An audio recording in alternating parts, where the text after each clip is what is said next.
Eric Alterman once said, history is replete with examples of empires mounting impressive military campaigns on the cusp of their impending economic collapse. Keep this in mind as we discuss today the recession in Europe. But is it just in Europe or the whole world? And what it means for the future of the global economy. My name is Dr. David Walaloo. And my name is Dr. Ross Stewart. And you are watching Geopolitics in Conflict. Russia has closed one of the biggest gas pipelines to Europe. This pipeline keeps Europe running, especially Germany. The impact of energy on the European economy will be substantial. There is enough pressure and a lot of pressure on the economy, and hence the likelihood of a recession coming into Europe, but also in the US, is quite high. So the message is clear. If you want Russian gas, lift the sanctions.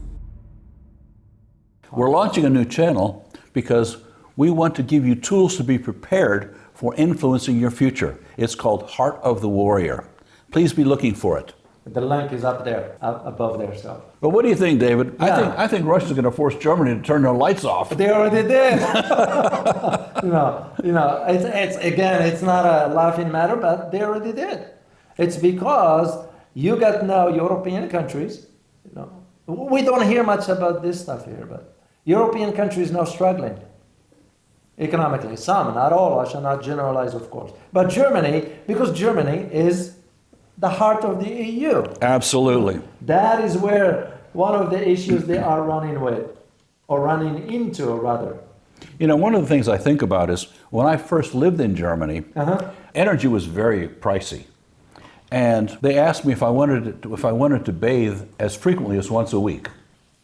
Well, the last time I was in Germany, the people were so used to hot water, energy everywhere, the fountains were always going, the lights were always on, and the young people said, "No, what do you mean? We bathe every day. What is that?"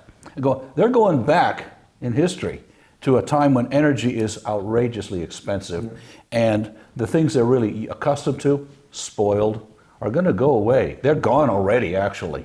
You're right, Ross. Well, this one highlights the idea of how geopolitical decisions, or political decisions for that matter, they make them at the top, but it trickles down to average Joe and average Jane. Europeans are going through that. We are going through that here in the US. And the fact that the German people are unhappy about this doesn't surprise anybody, including the German government. They anticipated this and still took the actions that they did. Yeah, I would say the policies of the German government, the whole sanction here, for the whole EU for that matter, backfire. And they are backfiring because Europe, and especially Germany now, is going through an energy crisis. Oh, should I read this quote? Oh yeah, there was that. Okay. That was the report, actually. It was a report from... the International Monetary Fund. Yeah. The International Monetary Fund revealed a fascinating detail about the sanctions-ridden Russian economy. The IMF World Economic Outlook report says Russia's economy is performing better than expected despite the enormous pile of sanctions showered on Moscow. The IMF slashed growth forecasts for almost every country, but upgraded Russia's economic forecast. This is because in April 22, the International Monetary Fund had predicted an 8.5 contraction for the Russian economy, which has now been reduced to 6. That is an upgrade of 2.5 points for the Russian economy just in 3 months. They're benefiting from the sanctions. Well, that tells you right there how wrong the EU were when it comes down to the sanctions. Because sanctions sometimes, it's not sometimes, but most of the time don't end up working. And because if you truly ask, and I did ask some people in Europe, I have family who lives there. Yeah. And you ask the question, who is hurt the most by this? It's not the politicians. It's the citizen. The worst that can happen to the politicians is they're voted out of office, but that's sometime in the future. And what they're doing is they're passing the pain right through them to the people. Yeah. And once again, what is the lesson in all this? This is not about just the recession and the sanctions and all that. Because history in itself provides us the real examples of how things have evolved For example, and we'll provide it briefly here. You look at even for the independence of the United States in 1776. Yes. What preceded that? It was the uprising, the tensions among the residents of the new colonies. Why? Because they were taxed much. They were taxed without any representation in Parliament in Great Britain. Well, that's why for us who live in the U.S., if you happen to be in Washington, D.C., what does the license plate say? Taxation without representation. Still exists till today. You fast forward to the French Revolution, for example. Oh boy. Yeah. Even though I don't call it French Revolution, and this is my opinion, I call it Civil War, because it was. No, the idea of the disparity between the have and the have-nots got wider. Why did it get wider to begin with?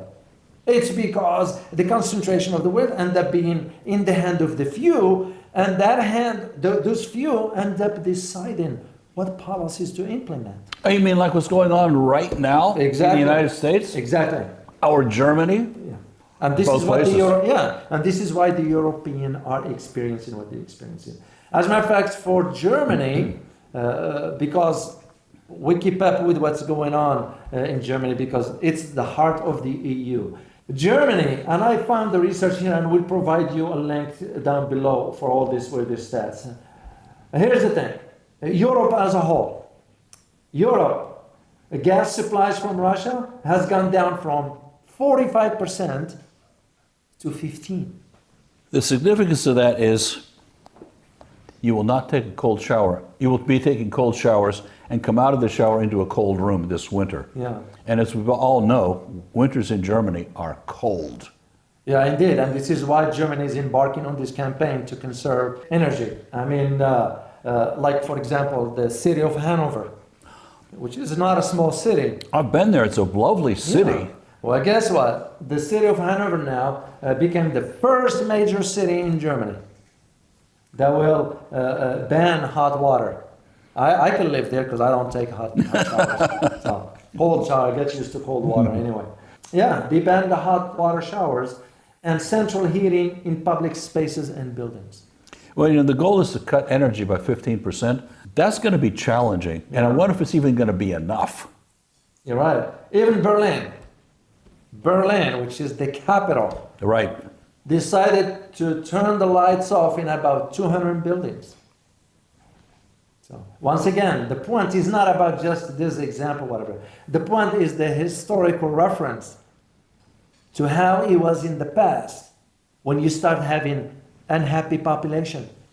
And what happens when you have a second quarter of zero growth? What do we call that? Oh, what call it the beginning of a recession. Yeah. And when the economists look at this, they say there's a 55% chance that there's going to be a major recession in Germany, which means Europe. Which means maybe the whole rest of the world. That is correct. And this is why I am noticing, and I did find this one out, Ross, that some European countries are talking behind closed doors to Russia for energy. They're smart. Yeah, or even Germany with China. Ooh. Yeah. You know, this is no different than what the Saudis were doing. You know what the Saudis were doing? Saudi Arabia was buying oil from Russia at a discounted price, but selling its own oil at a higher price. You know, that's why when President Biden went over there to the Middle East, didn't get anything done, per se. Begging for oil. Yeah. Didn't work. Okay, got it. They knew. So the point is that where things are headed, this recession again, which it is upon us anyway. You know, there are those who say, well, I'm not in a recession yet. That was the same argument was made about inflation. It's transitory, which is nonsense. That's a lie, basically. You know, the government shouldn't be lying to their citizens. You know, what happened to that concept, the government for the people, by the people? You know, I'll say get rid of those elected officials. You know, if people put them in there, then people should have a say to get them out of office. It almost as if the politicians can get away with anything. Yeah. They don't seem to have consequences. They're not voted out of office frequently enough. They can even commit crimes and get away with it. That if the rest of us did it, we'd go to jail like insider trading. Yeah. Cut me a break. Which is not right. So, But the point in all this, Russ, once again, how history provides us those lessons to truly. The trends are there if you know where to look. Yeah. And most people do not pay attention to trends. So what's the purpose of all this content for you? The point is that I hope you prepare yourself or have some idea of what's need to be done, because that change to the global order, both politically and economically, is coming. And you know, as we talk about throughout our course that's coming up, Yeah. understand, predict, and influence your own future. Because you got to know what's gonna happen, be able to predict fairly accurately if you're going to prepare at all. Well, it's true, because if you depend on the government to do it for you. Oh, I'm not we going all to depend know on what the government. outcome Yeah. is. So, all right. Well, as always, guys, prepare yourself for the changing world order. Till next time. Bye-bye.